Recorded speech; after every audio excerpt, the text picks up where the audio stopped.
Ambil Alkitab dan catatan, it is so good to praise the Lord.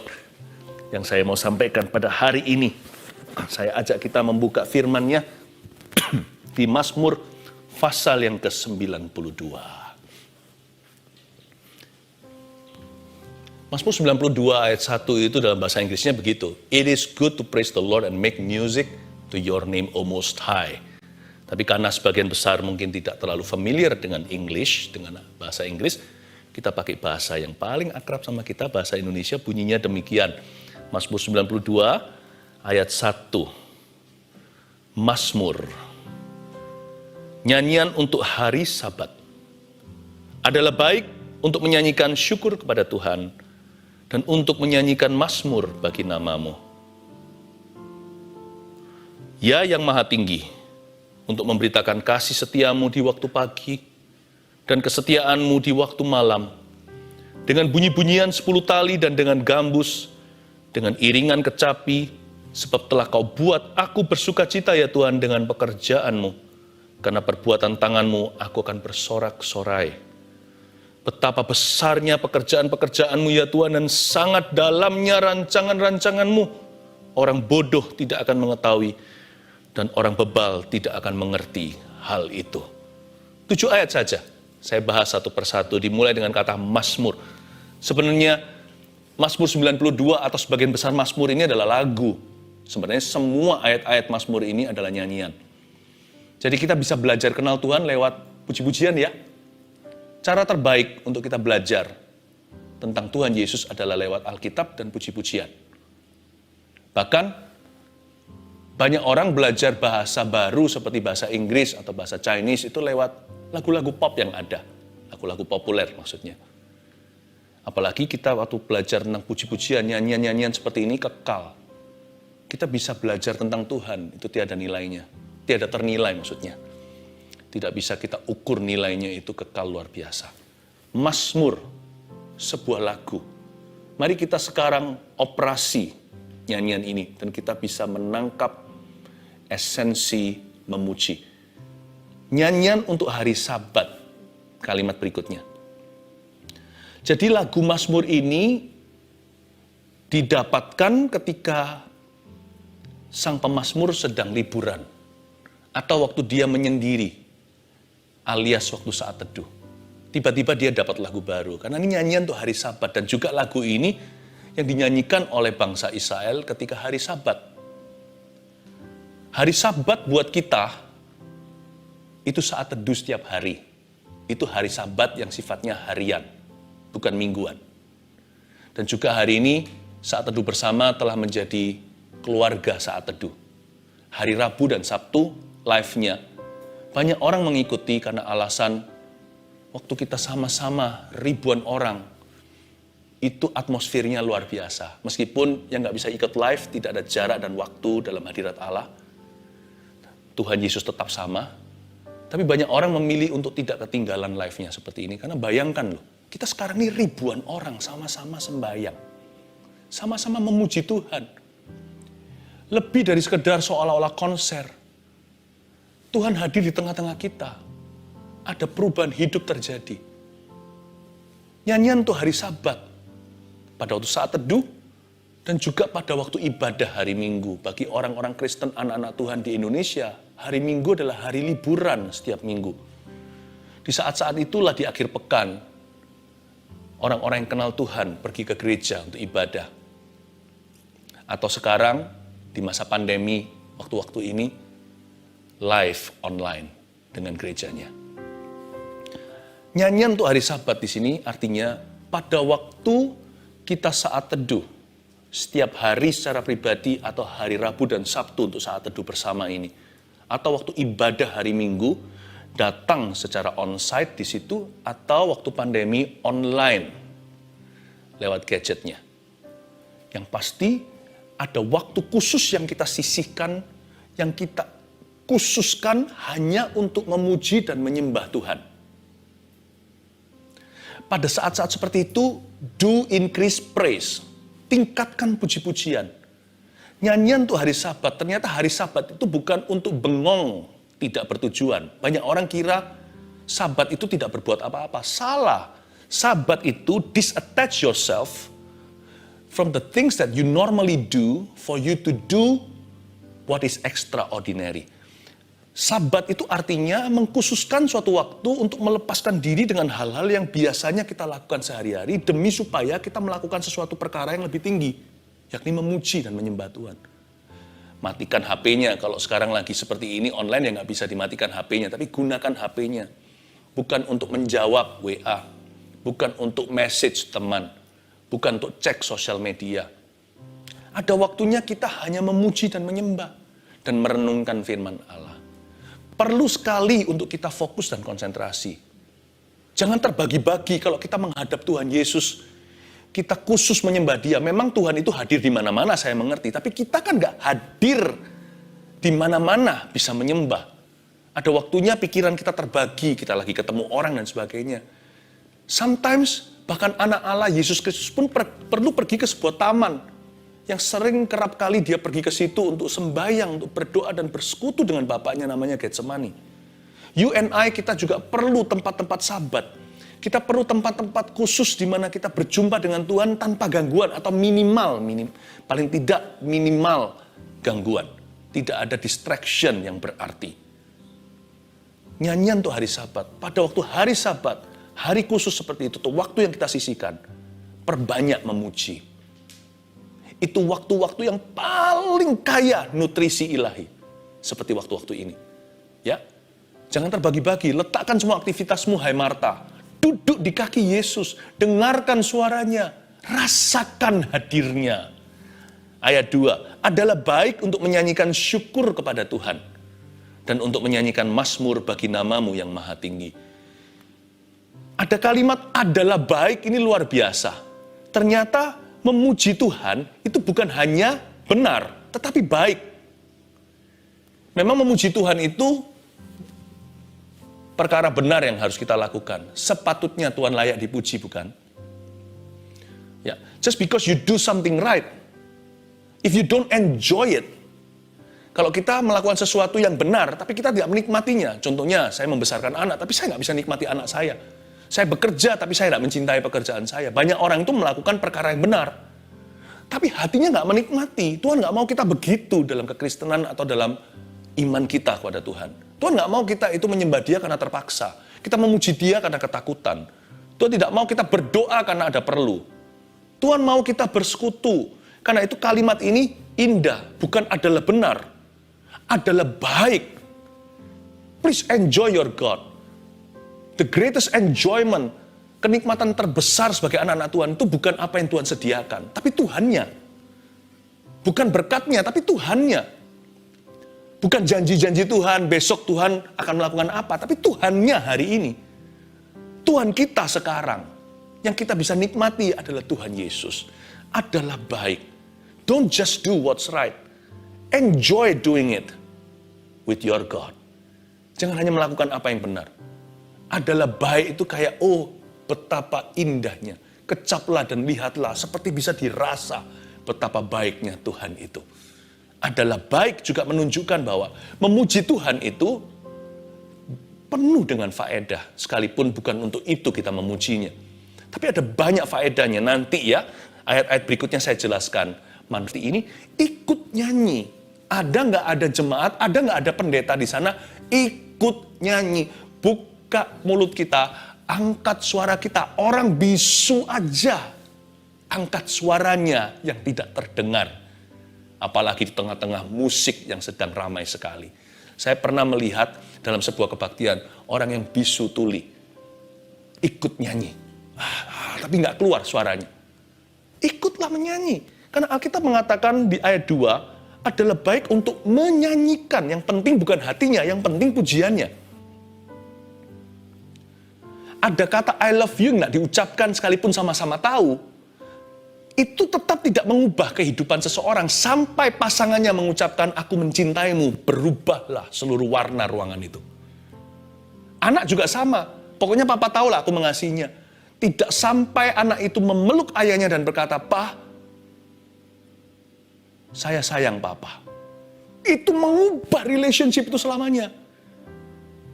Some things when, kalau beberapa hal kalau nggak pernah diutarakan, Itu hanyalah pengetahuan dan pengetahuan tidak mengubahkan. Tapi ketika diutarakan menjadi pengalaman antara dua insan. Dan ketika kita memuji Tuhan menjadi pengalaman antara Tuhan dengan kita dan kita dengan Tuhan.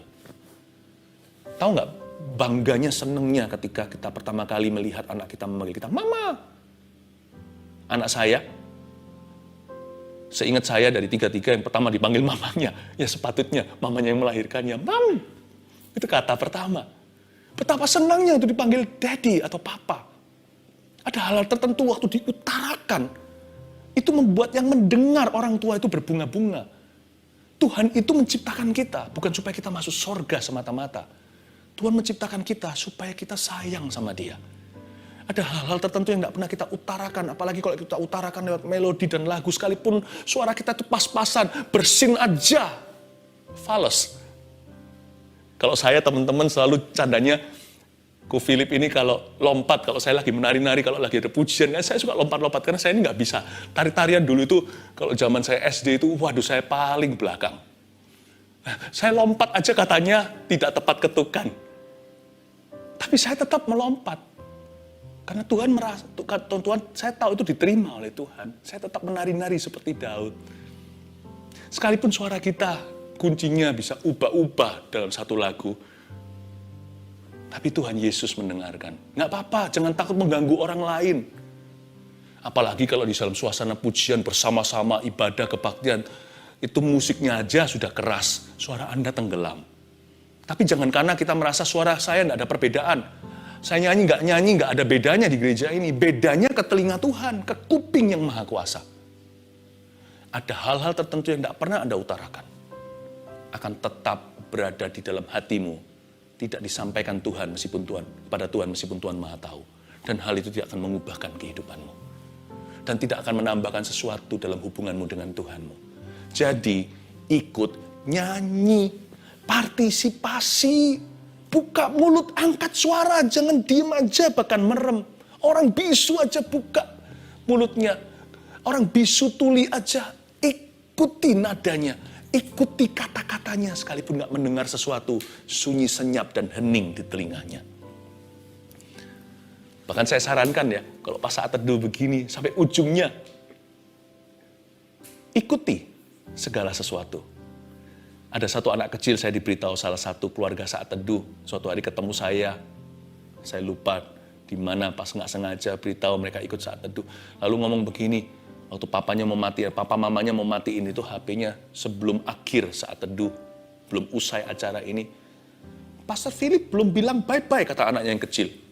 Jadi ternyata bye-bye saya itu beberapa orang yang saat teduh bersama, tunggu dan dari sebelah situ sekalipun dia sendirian gak ada orang, dia ikut bye-bye. Seolah-olah saya bisa melihatnya. Itu komitmen kita. Partisipasi itu karena Tuhan. Saya partisipasi, saya lakukan ini karena Tuhan. Saya tahu ada Tuhan di hidupmu. Mari kita sama-sama mengikuti. Jangan berkata yang penting hati. Karena yang penting juga partisipasi. Sing along. Kalau kita nggak mau nyanyi, batu itu akan berseru anak Abraham. Berseru. Karena kalau anak Abraham Tuhan bisa buat dari batu, Tuhan juga bisa buat kerikil memujinya. Tuhan nggak impress sih kalau kita nyalakan lagu lalu dinyanyikan dengan speaker kita yang mahal. Bagi Tuhan itu benda mati. Lain cerita kalau anaknya yang memuji. Kalau Tuhan memang hanya haus pujian, kalau Tuhan hanya ingin hormat, ingin dengar penyembahan, setel aja di speakernya, non-stop 24 jam. Itu tidak akan mendatangkan, itu tidak akan mengubah apa-apa. Tapi waktu kita buka mulut dan menyembah, Tuhan memperhatikan. Karena kita anaknya. Itu benda mati. Ini makhluk hidup. Manusia ciptaannya. Ikut memuji ya. Nggak hanya di saat teduh, nanti kalau kembali bisa semua normal kembali bergereja. Atau bahkan ikut online ibadah gereja kita. Ikut nyanyi. Karena kita menyanyi untuk Tuhan. Karena di Alkitab dikatakan di ayat 2 sini adalah baik untuk menyanyikan. Lalu diulang, adalah baik untuk menyanyikan mazmur bagi Tuhan. Ayat 3, untuk memberitakan kasih setiamu di waktu pagi dan kesetiaanmu di waktu malam. Jadi apa yang kita nyanyikan Puji-pujian itu penuh dengan unsur-unsur ini, kasih setia dan kesetiaan. Penuh dengan unsur-unsur kasih sayang Tuhan. Memberitakan kesetiaan Tuhan dan perbuatannya. Tapi ada dua waktu yang disebut di ayat 3. AM dan PM-nya jalan. Di waktu pagi dan di waktu malam. Apa artinya? Artinya begini. Belajarlah untuk memulai hari dan mengakhiri hari dengan memuji. Biasakan itu. Saya punya sebuah prinsip yang saya serap dari ayat 3. Bahwa kalau pagi hari, saya menyembah untuk malam harinya. Karena saya tidak tahu apa yang terjadi kan. Saya nggak bisa bersyukur sama Tuhan apa yang Tuhan lakukan hari itu, karena hari itu baru mulai. Jadi kalau saya pagi hari saya nyembah. Menyembah itu fokusnya kepada pribadi Allah. Kau baik, kau setia, kau adil. Apapun yang terjadi di hidup saya hari itu, atau apapun yang belum terjadi, atau bahkan tidak terjadi di hidup saya, tidak membuat Tuhan berubah. Bahwa Tuhan tetap adil, dia tetap kasih, dan dia tetap kudus, dan dia maha kuasa. Jadi kita bisa menyembah di segala musim kehidupan. Karena Tuhan Yesus tidak berubah. Tuhan tidak harus disesuaikan dengan pengalaman kita. Karena Allah kita itu tetap. Jadi kita bisa tetap menyembah dalam segala perkara. Jadi saya pagi hari, saya menyembah untuk malam harinya. Saya berkata, Tuhan, apapun terjadi di hidup saya, Engkau layak untuk dipuji dan ditinggikan. Engkau layak terima penyembahan. Tapi malam hari saya memuji Tuhan untuk pagi harinya dan siang sorenya. Sepanjang hari ku nikmati pertolongan dari Tuhan. Ku rasakan kasih Tuhan. Pulihkan hidupku. Ku bersyukur sebab Dia, dan saya kok jadi lupa. Roh Kudus telah menuntun hidupku. Ku cinta Kau Yesus Tuhan. Ku cinta Kau Yesus Tuhan. Sungguh Kau segalanya bagiku. Saya bisa berkata sepanjang hari ku nikmati pertolongan-Mu Tuhan. Penyertaan-Mu nyata. Saya malam hari biasanya tutup dengan memuji di hati saya. Kadang-kadang di atas ranjang saya tanpa musik pun saya berkata, Lord, I praise you for today. Berterima kasih kepadamu. Di waktu pagi dan di waktu malam, malamnya saya memuji karena pagi hari. Karena Tuhan setia, karena kasih setianya, karena perbuatannya, karena pertolongannya, karena pekerjaannya, karena penyertaannya, pembelaannya atas hidupku pada pagi, siang, sorenya. Buka dan tutup harimu dengan berkata, terima kasih Yesusku. Ayat 4, dengan bunyi-bunyian 10 tali dan dengan gambus. Dengan iringan kecapi. Sebab telah Kau buat aku bersuka cita ya Tuhan dengan pekerjaan-Mu. Ayat 4. Dengan bunyi-bunyian, garis bawah itu. Lalu berikutnya, di kalimat berikutnya ada dengan iringan. Garis bawah pertama-tama dengan bunyi-bunyian. 10 tali dan dengan gambus. Ternyata ada gitar-gitaran zaman dulu, zaman Daud. Kecapi lah, harpa semuanya. Dengan iringan kecapi. Saya mendapat pengertian begini, simple sih. Dengan bunyi-bunyian dan dengan iringan. Kita bisa memuji dengan bunyi-bunyian dan juga dengan iringan. Dengan bunyi-bunyian itu, bagi saya, ayat ini aplikasinya demikian. Anda bisa contoh juga. Saya bisa memuji Tuhan dengan main musik sendiri. Terus terang saya beritahu, saya ini nggak pede-pede banget main gitar. Saya belajar itu dulu juga belajar sendiri karena kerinduan. Karena saya kan di rumah mau menyembah. Saya nggak pintar, saya bukan musisi. Saya ini penyembah, saya bukan pemusik. Hari ini saya pengkhotbah. Bukan di PAW lagi. Tapi dulu waktu saya belajar gitar itu saya belajar sendiri. Saya dengar-dengar. Jadi saya buka kartu sama Anda. Saya hanya bisa 2 kunci. Kunci C dan kunci G. Jadi teman-teman ini baik sekali. Mereka itu mengikuti kunci yang saya mampu. Tapi hari ini saya ngotot mau main gitar sendiri. Untuk menunjukkan pada Anda nggak perlu minder.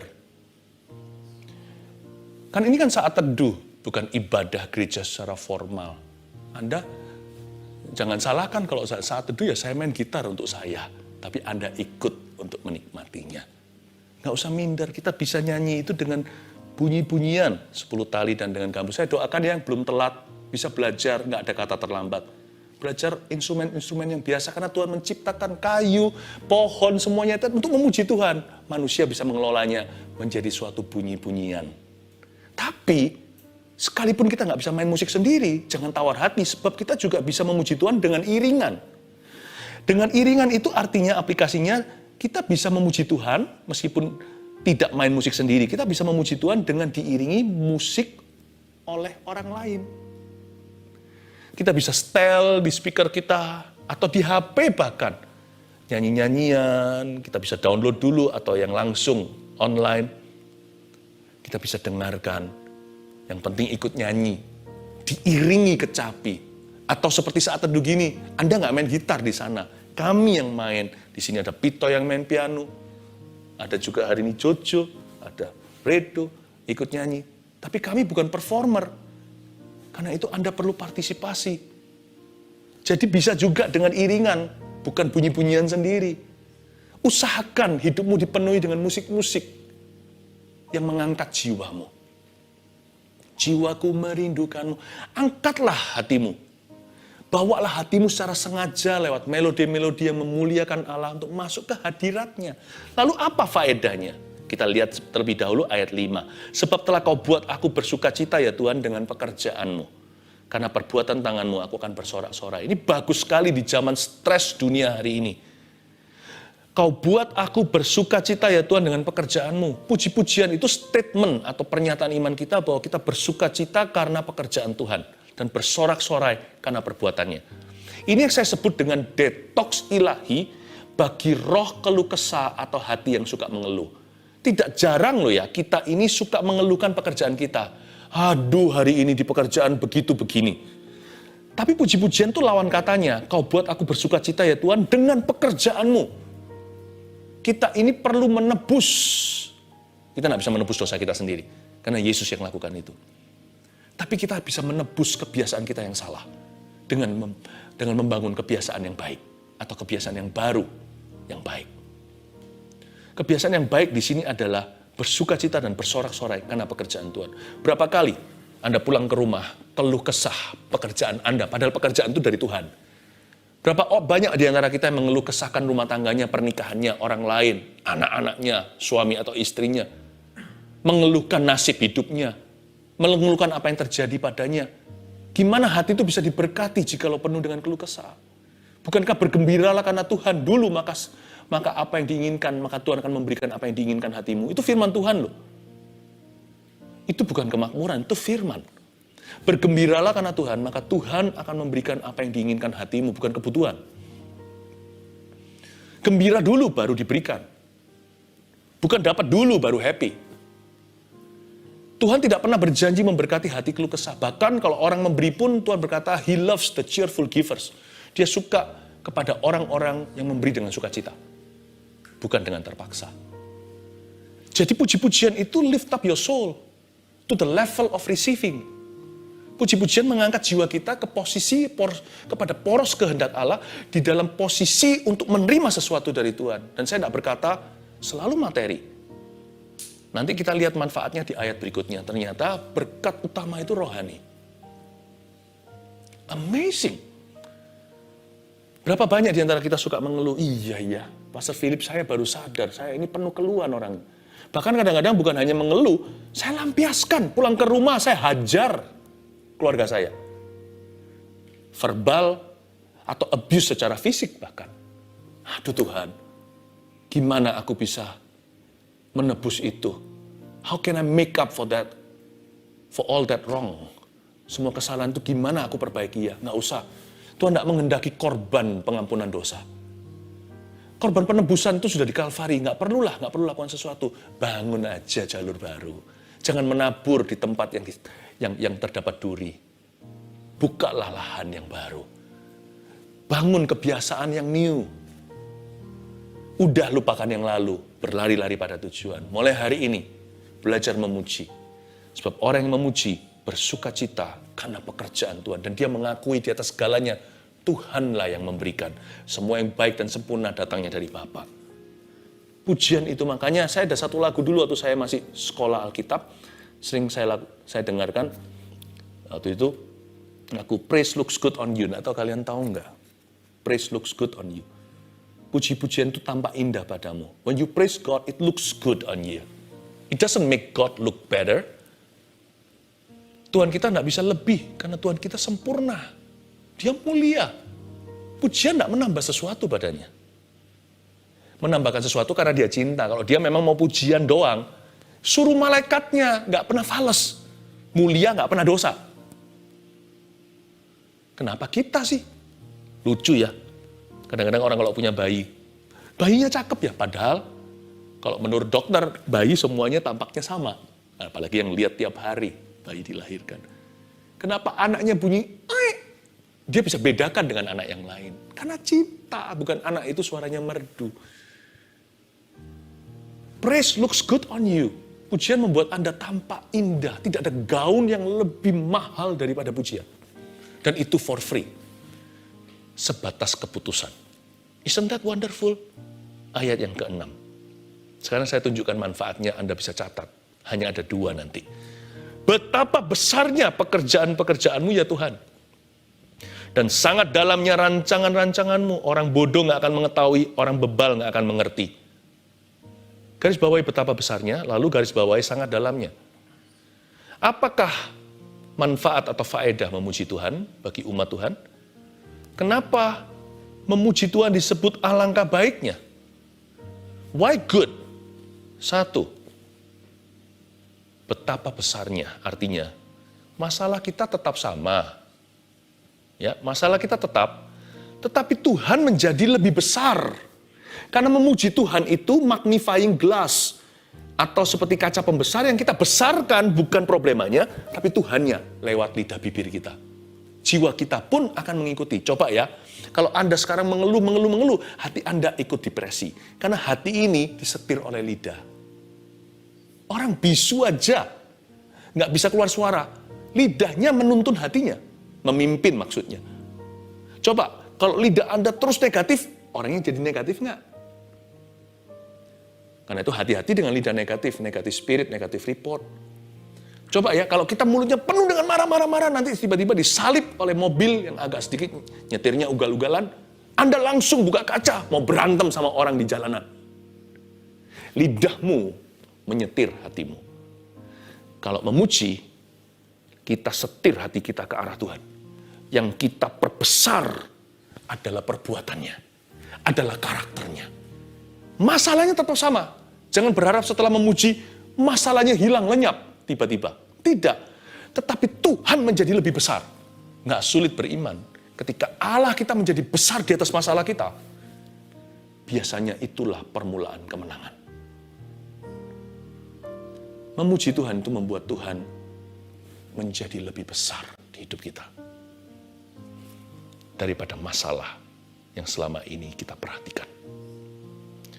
Betapa besarnya, nggak heran efek pertamanya, ayat 6, efek sampingnya. Jangan remehkan efek sampingan, orang bisa mati gara-gara minum salah obat. Atau salah minum obat. Tapi ini sekarang karena memuji, efek sampingannya begini. Betapa besarnya pekerjaan-pekerjaanmu ya Tuhan. Ini kata betapa besarnya itu bisa rasa seperti ada gong supranatural waktu diucapkan oleh pemazmur. Saya bisa rasakan betapa gedenya. Seolah-olah hatinya dia mau meledak dalam pujian betapa besarnya pekerjaan-pekerjaanmu ya Tuhan. Masalah kita tetap, tapi Tuhan menjadi lebih besar. Lalu, dan sangat dalamnya rancangan-rancanganmu. Sangat dalamnya. Masalah kita tetap, catat ini nomor 2. Tetapi hati kita menangkap rencananya. Aneh ya, ketika kita bawa hati kita ke hadirat Allah, secara sengaja kita seret ke sana, di kaki Yesus, menyembah ke mezbahnya. Nggak ada yang beritahu kita nggak kuliah apa-apa untuk masalah ini. Tiba-tiba hati mendadak mengerti sendiri. Tiba-tiba nangkep rencana Tuhan. Bahkan segala berkat terselubung di balik setiap permasalahan kita, itu kita bisa paham. Oh, ada kata, oh, dalam jiwa kita seolah-olah ada bunyi, oh. Itu yang disebut, dan sangat dalamnya rancangan-rancanganmu. Tuhan gak suka diajak dialog langsung di depan pintu. Oke, solusinya mana? Tapi waktu kita memuji Tuhan, solusinya tanpa kita sadari. Tiba-tiba, ada 3 lagi tibanya. Tiba-tiba, tanpa kita tahu kapan dia mengetuk pintu. Masalah kita tetap, tapi hati kita menangkap sesuatu. menangkap rencananya. Makanya orang bodoh dan orang bebal nggak mengetahui hal itu dan tidak pernah bisa mengerti. Karena mereka tidak mau memuji. Amin. Siapkan hati yuk, saya ajak kita memuji-muji Tuhan lagi sebelum kita berdoa. Saya rasanya hari ini